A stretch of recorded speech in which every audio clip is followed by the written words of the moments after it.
The Church of England has been told to include at least one black or ethnic minority candidate in shortlists for senior roles. A new report by the Archbishops Anti-Racism Taskforce says that not addressing the issue would have devastating effects for the future of the Church. The task force was established last year after the Black Lives Matter protests. We're joined now by the Venerable Dr Rosemarie Mallett, Archdeacon of Croydon. Thank you very much for joining us. What's your reaction to the recommendation? Thank you, Martine. Well, I welcome this report.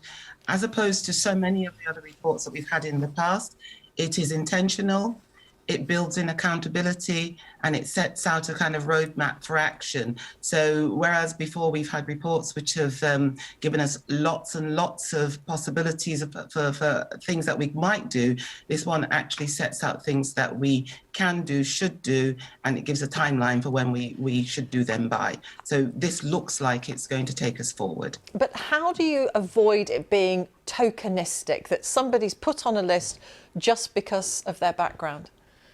I think that there is no one who would want to be put on a list simply because of their background or their skin colour. That is absolutely setting people up to fail.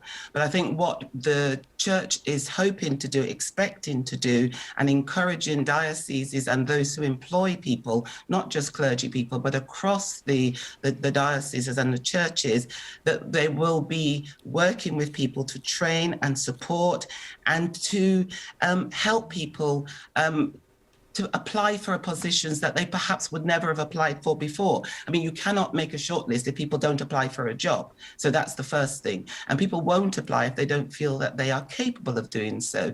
So quite often we find it's the same thing with women. When jobs come up, people often feel that they can't do it because of something that's contained in the description or the person's specification. I think what the Church of England wants to do is to find the best way to encourage people, to ensure that if they want to apply for something, that there is someone there to work with them and to help them do so. Could be nervousness, could be lack of confidence. And then if people have the capacity and the skills necessary, they make those applications. And if they make the applications, then if they should be on a list if they have the same skills as all those others who are shortlisted, and not otherwise. No tokenism. How have you found it then, as a black woman in the Church of England? Sell it to us. What are the highs, what are the lows, the difficult bits? Because you've not had that kind of support, I'm guessing, that you're saying is necessary. Sometimes I have and sometimes I haven't. People have checkered histories. I've had my own difficulties and challenges with the Church in terms of facing racism and overcoming some of the ways of feeling locked out of situations. But I've also had people who have worked with me and have encouraged me along the way. And we want to ensure that there's a greater network of people to support more people coming in. There was a time when there were few people coming into the Church of England into leadership roles, whether they be lay or ordained. There are many more people who are putting themselves forward. We want to encourage them, and we want them to know that there are opportunities out there. There are people like me, not enough, but there are people like me throughout the Church now, not enough though, who will be batting for ensuring that we have a diverse and inclusive church. And if you feel that there's a place for you in that church, we want to ensure that there are frameworks set up to enable people to come in and to feel welcome. Welcoming and hospitality has been a challenge. It's getting better. We're not there yet.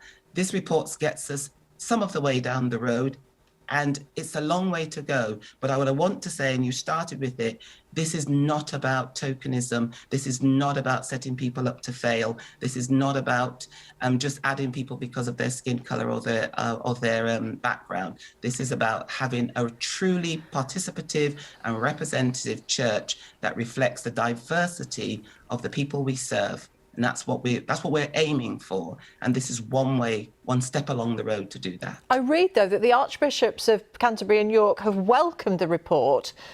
But as far as I'm aware, they haven't yet committed to enforcing this recommendation on shortlists. I mean, what choice do they really have, given the warnings of the consequences for the Church if they don't do it?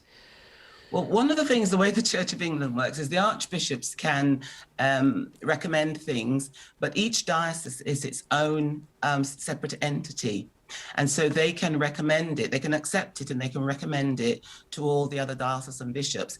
Each diocesan bishop then needs to put it into place in his or her own diocese. So they can recommend, but they cannot enforce.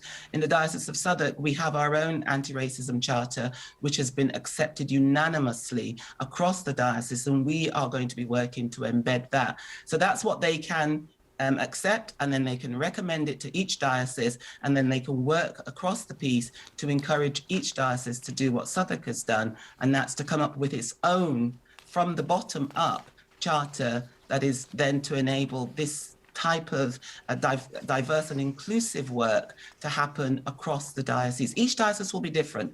We remember that the nation has different issues with diversity and inclusion across the piece. So you can't mandate it specifically because of the differences in the different places. You can recommend it, and then you can ask the House of Bishops to then apply it in their own areas. Thank you for explaining how it should work. Archdeacon of Croydon, Dr Rosemarie Mallett, thank you very much for joining us. Thank you so much.